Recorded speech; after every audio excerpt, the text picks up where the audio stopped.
How the U.S. Stole Puerto Rico by Johnny Harris. Remember, he did an anti-China video, so now he's got to do another anti-America one. That's how it goes, 1 and 1. It's easy to forget that the U.S. still has colonies. My goat. But we don't actually use the word colony. We prefer words like unincorporated territory or commonwealth. These are places where people are subject to U.S. rule, but don't enjoy the full rights that other Americans do. I want to tell you about one of them, Puerto Rico. When you're in Puerto Rico, you're not just in a vacation paradise, you are in a part of the United States. It feels like the United States, but it also feels distinctly different. This feeling, this limbo state, didn't happen by accident. In fact, it's perhaps the best example of the lengths the United States has gone to hold on to land. So let me show you how the US kept their colony in the Caribbean, using brute force, spying, and the abuse of land and people. This is how the US stole Puerto Rico. Pause the video really quick. I need to just... Oh, damn. He's changed up his fit, dude. Oh, shit. He changed up his fit. He's got that, like, I'm in the jungle. He's got that I'm in the jungle colonizing fit on, dude. Yo! Tell you something, which is that about 3 years ago, I started seeing a therapist because I was kind of not in a happy place. Oh my God, better help. Once you're connected to phone and with a lot of these, Spanish Empire looks like this video. And now let's dive back into Puerto Rico. Okay, so it's 1898 and the Spanish Empire looks like this. But it's faltering. A lot of its colonies are fighting for independence. The United States gets involved and allies with a lot of these independence fighters. They say they want to liberate these colonies, and so they get into the war and they win. But instead of liberating Spain's colonies, they just take them for themselves. And one of those colonies was Puerto Rico. And so on an ordinary Tuesday in the late 1800s, there was a quiet ceremony that takes place on the governor's balcony in San Juan. After 400 years of Spanish rule, Puerto Rico, this island in the Caribbean, is simply passed from one ruler to the next. And this begins an unprecedented experiment in the Caribbean for the United States, an operation to extract resources, money, labor, and military protection from this small, beautiful island. They start by passing a law that gives the US total political control over the island. They start appointing American leaders to govern the island, men who don't speak Spanish, don't know anything about Puerto Rico or its people. Most of these leaders treat the assignment like a business venture. Like this one guy who, when he was the leader of Puerto Rico, starts to give public Puerto Rican funds to American-owned businesses on the island. Then he stacks the government with American loyalists. And then eventually he resigns, but then he returns to the island to build a sugar kingdom. Now with the help of all of the political officials that he had appointed, this company balloons into the largest global sugar business on earth. And when it's domino, you're sure it's pure. At the same time, US banks descend on the island, giving out very predatory loans and then foreclosing on land, gobbling it up and turning it into, you guessed it, sugar farms. Puerto Rico is slowly turning into a sugar island and becoming more and more dependent on shipments from the mainland. The US enacts a new policy that says that anything going into Puerto Rico has to be transported by American ships with American crews. So of course this skyrockets the prices for locals, which is made worse by the fact that the US government had devalued and then outlawed the local currency. So now every Puerto Rican lost almost half of their wealth overnight. And as a part of this push to lock Puerto Rico in as their colony, they forbid Spanish in schools and public institutions. And so in this very short amount of time, the US turned Spain's former colony into this giant sugar farm, stripping down local identity and language and culture in the process, and locking the people under their control. And then Congress gives Puerto Ricans US citizenship, which conveniently was just in time for a giant global war. So Puerto Rican men got sent to the front lines to fight for the country that was in the process of pillaging their island. By 1922, a series of Supreme Court cases had solidified Puerto Rico as a, quote, unincorporated territory, which is just like word salad for the US Constitution doesn't fully apply here. I mean, think about it, unincorporated territory, this intentionally contradictory jargon. I don't get it. Capitalism is so great. So why not super capitalism in Puerto Rico? Just like more capitalism. And that came from these men hundreds of miles away. But honestly, the message was very clear. Puerto Ricans did not look or sound enough like Americans to actually be a part of the United States. By the 1930s, big banks owned 60% of these sugar farms, 80% of the tobacco farms, and 100% of the... Puerto Ricans still get ads at the top of the hour too because it's technically still U.S. territory. You know what I mean? Which you can avoid for $5 or for free with a Twitch Prime by connecting your Amazon Prime account to your Twitch account if you no longer want to see those ads at the top of the fucking hour. Guam too, yeah. Puerto Rican vegan socialist will not be seeing those ads because he is subscribed.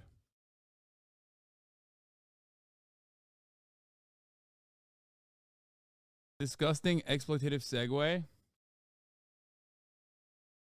Yeah.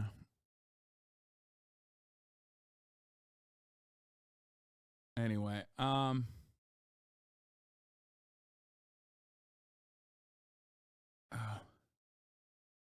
Wizard Cult, thank you for the 5-tier-1 gift to subs, allowing 5 Puerto Ricans to no longer see the ads at the top of the hour. Here's the 3-minute ad break now. Railroads and shipping facilities. At the same time, Puerto Ricans were being paid less than 4 cents an hour.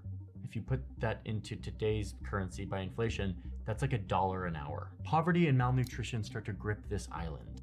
All the while, the US is turning the island into an essential military outpost. See how Puerto Rico juts out a little bit into the Caribbean? It served as a strategically positioned island to help protect trade routes and a place where you could refuel ships. Over time, more and more military bases and installations start to pop up on this island. The US would go on to test thousands of bombs in Puerto Rico, leaving behind one of the most hazardous waste sites in the United States. And by the middle of the 1900s, Puerto Rico really starts to mirror what the US envisioned. Puerto Rico, the sugar metropolis. Puerto Rico, the land of low wages and abundant laborers. Puerto Rico, the irreplaceable military outpost.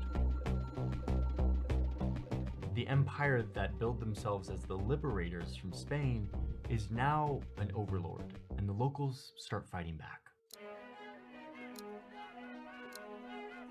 The fight is led by this guy, Pedro Albizu Campos. He's this poor kid who ends up going to Harvard. He graduates valedictorian from Harvard Law School. He serves the US in World War I and even helps draft Ireland's independence constitution. Like, the guy's kind of a superstar. Ultimately, he returns to his hometown to attempt the impossible, Puerto Rican independence. But soon, Campos would find himself bouncing in and out of prison for 25 years. Cuando los adultos de la patria tienen que salir despavoridos de sus lares, no tienen siquiera salida a países extranjeros distintos del poder enemigo que nos oculta. Tienen que ir a Estados Unidos a ser los esclavos de los poderes económicos de los tiranos de nuestra patria. Things haven't quite escalated. This movement is just starting. Campos comes back to Puerto Rico with the goal of total separation from the United States, and people join him. A lot of people, just everyday, ordinary Puerto Ricans who are fed up with being exploited. They join them, they organize, and they call themselves the Nationalists. They run for office, they go on strike, and they fight back against this superpower that has been exploiting them. Momentum begins to pick up. And then the dominoes really start to fall. There was this American doctor. His name is Cornelius Rhodes, and he went to Puerto Rico saying he's gonna do like health research or something. We know what he really was doing and thinking because he wrote this letter. Let me read it to you. He writes that Puerto Ricans are, quote, beyond doubt the dirtiest, laziest, and most degenerate and thievish race of men ever to have inhabited this sphere. And he goes on to say that it makes him sick to, quote, inhabit the same island with them. But he doesn't stop there. He says that Puerto Ricans... Least racist American military official, dude. Least racist colonizer. I know a lot of people hear nationalism and immediately go, whoa, whoa, whoa, nationalism. Why I have often talked about nationalism as an emancipatory cause against colonial powers, okay? Puerto Rico's mistake, I guess, is that they went against the United States of America, and they did it like 100 years after these nationalist movements created in the post colony world actual fucking nation states. Okay?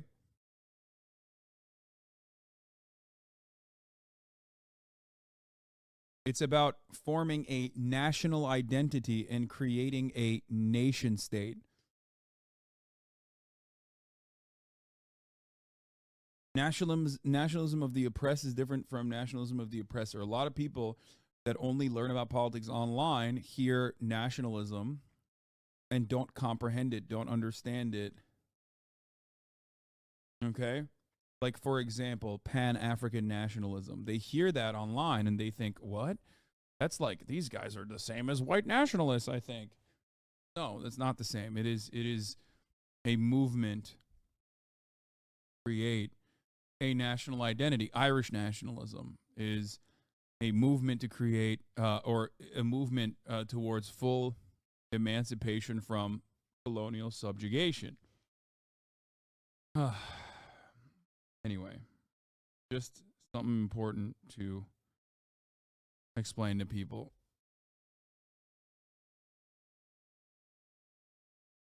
Indian nationalism, as an emancipatory movement against England and British colonial violence, is different than Indian nationalism now, because India is a nation state now. Okay?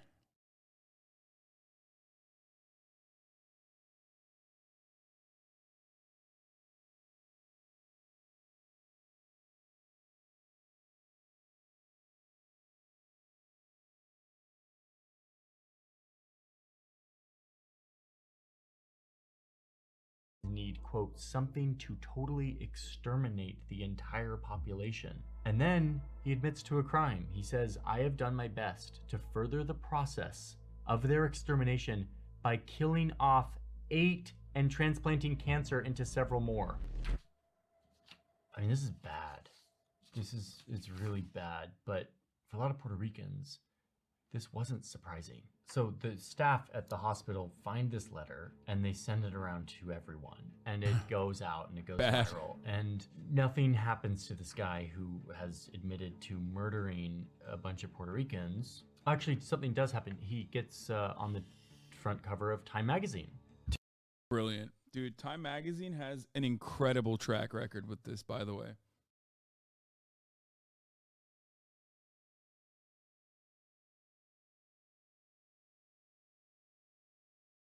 You know, other notable figures that made it to the cover of Time magazine: Adolf fucking Hitler.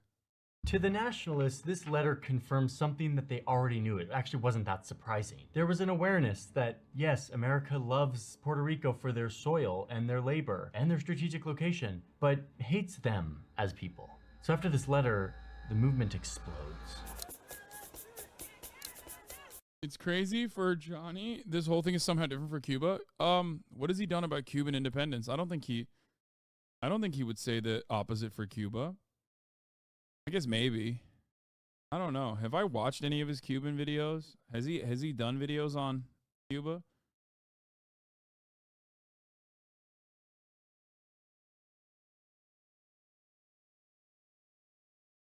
Oof. Bad look, Adolf Hitler. Oof. Bad move. Yeah, big oof.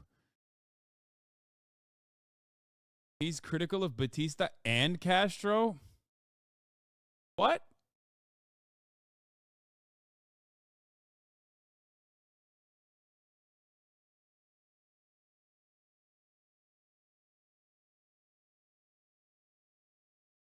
No, we watched a video on Cuba that wasn't directly related to the Cuban Revolution. It was more so about like America's involvement after. So it's different. I'm talking like straight up one where he like talks about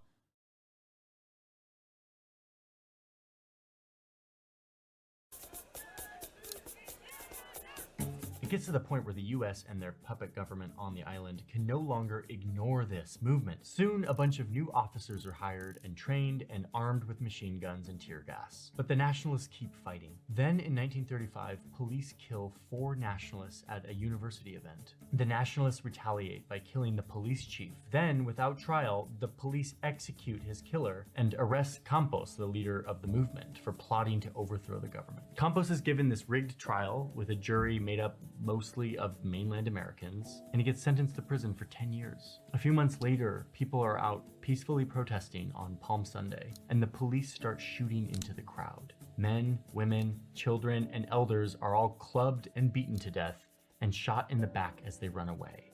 19 Good American, wholesome American are stuff. killed, and over 100 are wounded. But it still doesn't put down the movement. The violence only pours fuel on the fire. Back in Washington, D.C., they're starting to get worried that this independence movement is just going to keep building. And they don't want to give up their island in the Caribbean. There's still plenty of money to be made off of Puerto Rican soil and labor, not to mention the military bases that they had there. So they turn to an extreme measure, something that, as I learned about and as we reported on, has been blowing my mind in a way that I study this stuff a lot. I look at the behavior of empires. I look at how they control people. I've never seen this before. It starts with FBI agents who come to the island to work with the police of Puerto Rico. They have one simple mission: to spy on... This is still not defeating the CIA allegations because technically, given Puerto Rico's territorial status, it's the CIA shitting on the FBI. You know what I mean? Typical CIA behavior, just criticizing the FBI and being like, those guys are bad. Not us, though. Anyone who they deem politically subversive, and to sabotage them, and thus sabotage the independence movement. So they spy on everyone. They spy on the nationalists who are part of the movement, but also their friends, their partners, their sexual partners, their business colleagues, their children. They track down criminal records and mistresses and debtors and creditors and photos. God, so odd that the FBI does this. Surely they never did this during the civil rights movement. I mean, certainly no. That can't be a thing. That they, please don't tell me that they did this also to Martin Luther King and Malcolm X and the like. No. And license plate numbers, school transcripts, and even the guest list to weddings. Like, they got really, really detailed. They started listening in on phone calls and intercepting letters. Everything was fair game. The idea was to create panopticon, this idea that they're always watching. They also started to cultivate relationships with a network of informers. Often the victim's family or friends or neighbors would get sucked into this state spying apparatus. The FBI uses payments and coercion and manipulation, which often forces people to turn on each other, causing divorce and broken friendship and fractured communities. Much of this was done undercover. Like, these FBI agents would just be dressed in normal clothes, but would be constantly surveilling the people around them. Oh, and we know about this because they documented everything. I've often talked about this, but like, the state security apparatus oftentimes will do this thing 20, 30 years, or even sometimes 10 years after the fact, where they will go and declassify all of the shit that they did. And it's more so like a big flex. But of course, you look at that and go, oh, well, time has passed. We know that was wrong. And they certainly aren't doing that now.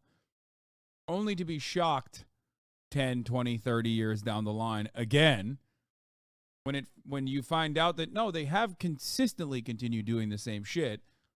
And that everyone who said, oh, no, that's not happening anywhere right now, all the people that were saying, no, Hasan, you're a fucking conspiracy theorist for this. Well, you're in the wrong, only to find out that they are always in the wrong.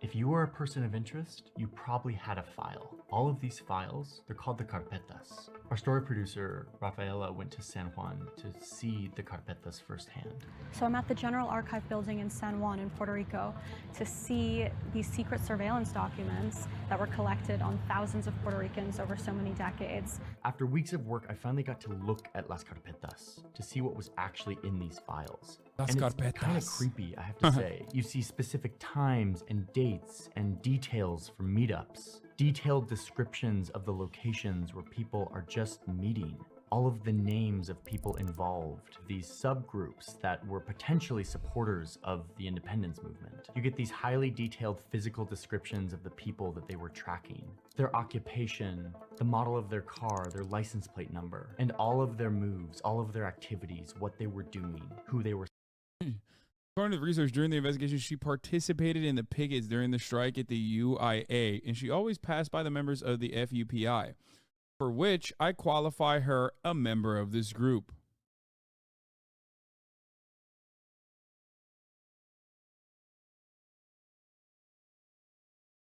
Cool. Were supporting. And even for those who moved away from Puerto Rico, they continued to track them, knowing exactly what apartment they lived in the Bronx. They speculated about their nationalistic tendencies. And then you see these interviews that agents were having with people close to NATO Andes watch this video and go, yeah, this is why nationalism is bad. The FBI was based. NATO Andes will be like, the FBI was just fighting against nationalism. What do you mean? I thought you hated white nationalism. Whoa. All of a sudden it's cool when Puerto Ricans are doing white nationalism. Sorry, sweetie. to the target, where their personal beliefs are revealed, like one who thought that Puerto Rico would be repaired with socialism and independence. You can see a source telling these agents that they're afraid that their friend had become friends with the leaders of the independence movement and had been inducted in because of this friendship. And of course, these informants request that all this information they're spilling to the agents, quote, be kept secret. These agents would even interview family members. Like there's this whole transcript of God, I have such a funny segue here. I'd be like, if my FBI file ever came to me, it would be Hasan serves the top of the hour ad breaks at the top of every hour, but I already did the segue. So unfortunately, I will not be doing another one. But it would have been so fucking good if I timed it perfectly. I ran it already. I'm not running it again. I'm just saying, can I have fun? Stop giving me 0 out of 10. It would have been a 10-10 if I actually did it like that.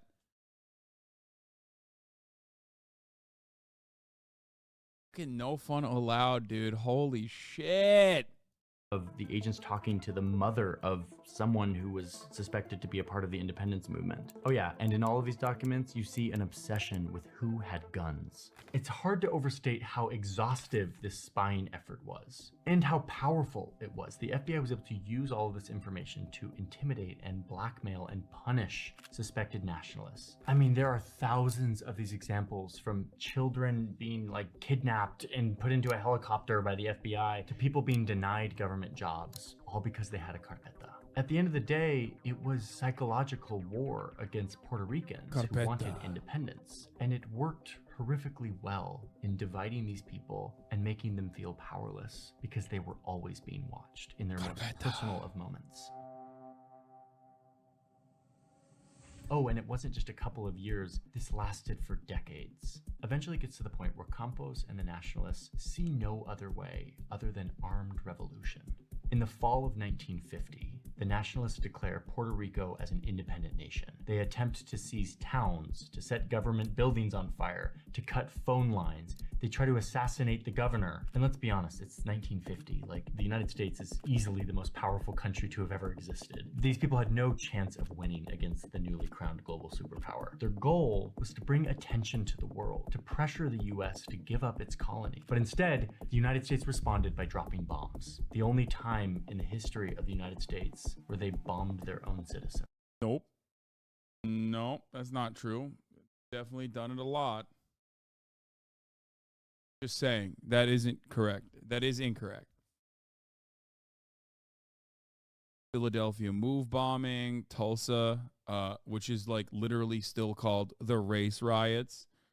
That was the bombing of Black Wall Street in Tulsa. coal miners in Blair Mountain. There's a bunch of times when they've done that. So 9/11. Stop. Okay, I didn't say that. That's crazy. Why would you guys say 9/11 is another time when the United States bombed its own citizens?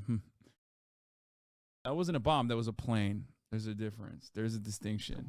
One survivor of the revolution was... Unless you mean Semtex.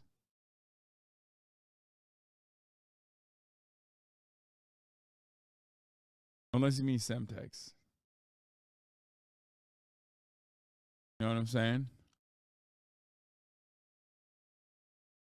Was interviewed 5 years ago and said that it was a David against Goliath situation, and that their leader told them that they might die, but that they might succeed, but that at least they would have let the world know about Puerto Rico. During this revolution, many of the fighters wore their Sunday best, ironed suits and pressed ties, because they knew they would die. They had a cause they were fighting for. In the end, 24 are killed. Puerto Rico really didn't have a chance. President Truman comes out and is sort of like, there was an incident in Puerto Rico, sort of downplays it. And a couple days later, 2 nationalists attempt to assassinate him. The world doesn't come to Puerto Rico's rescue, and instead, the police carry out a mass arrest, throwing 3,000 people in jail. A few years later, 4 nationalists opened fire in the chamber of the US Congress. Campos is arrested again, and this time he's sentenced to 80 years in prison. There's evidence that during this time in prison, Campos was exposed to extreme levels of radiation. The consequences allegedly gave him a stroke and left him paralyzed and unable to speak. Just, in the you end, know, just a little bit of gross torture, just straight up. It's actually wild that he's talking about this. I'm, you know.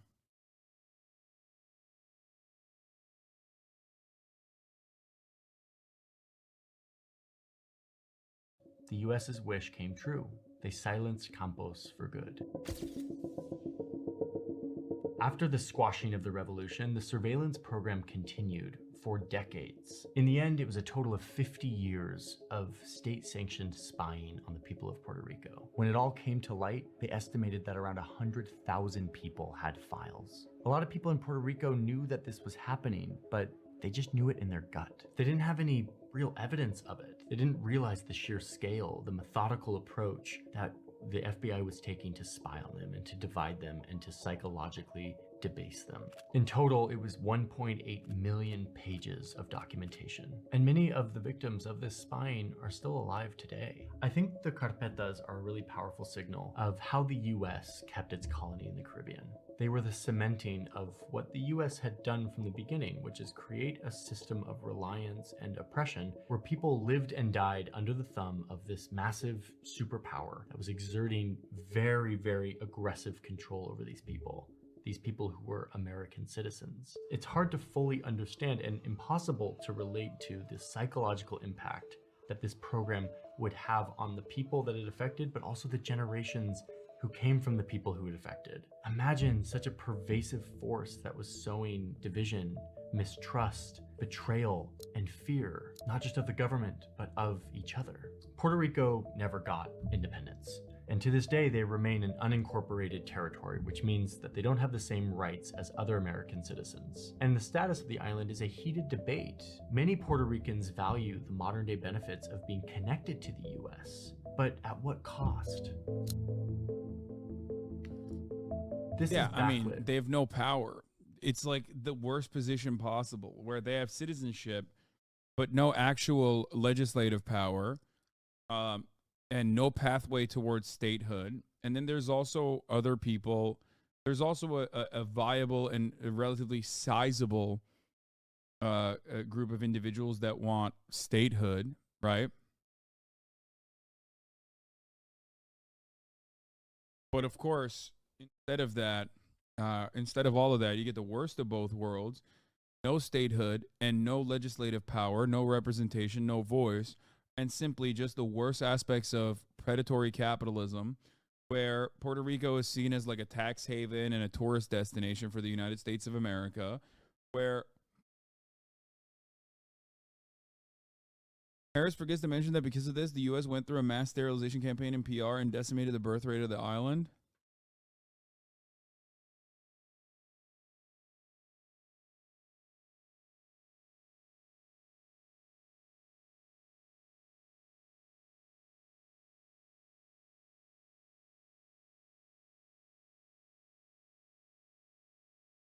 Isn't Logan Paul and Dave Porkboy there? No, Logan and Jake are there. I don't think Dave Porkboy only went to Miami. He didn't want to leave the mainland,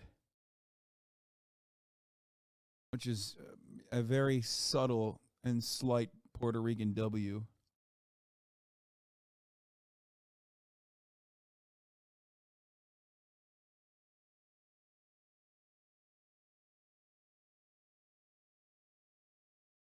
Lady doing back there? Hello, ma'am. Ma'am, what is happening? The independence movement didn't recover until recently, and their candidate in 2024 is finally a real contender. By the US's lasting control over the island. And even though the people of Puerto Rico served in our armed forces, they still can't vote for the president. They still don't have full representation in our democracy. And yet, Puerto Rico still has this immense impact on American culture and life. The food, the music, the dance, the art from this island, it's a part of what it means to be American. And yet, I think most of us don't really think about the status of this place very often, or its history. It's only when there's like a hurricane on this island, and we see the US kind of barely show up relative to how they show up for their other citizens. Only then are we reminded that Puerto Rico is a colonial possession, one taken in war and exploited through predatory and racist policies, and then held on to through a massive amount of state force, spying, violence, and repression. And what we're left with is yet another example of a place whose vibrant spirit and culture and people are somehow able to shine through the dark fog of colonial abuse that has left deep wounds on this island. Tough. Great stuff. I mean, it's a pretty decent video by Johnny Harris. I have no notes, honestly. Before we get to Tucker Carlson, let's get to our last item on the docket here.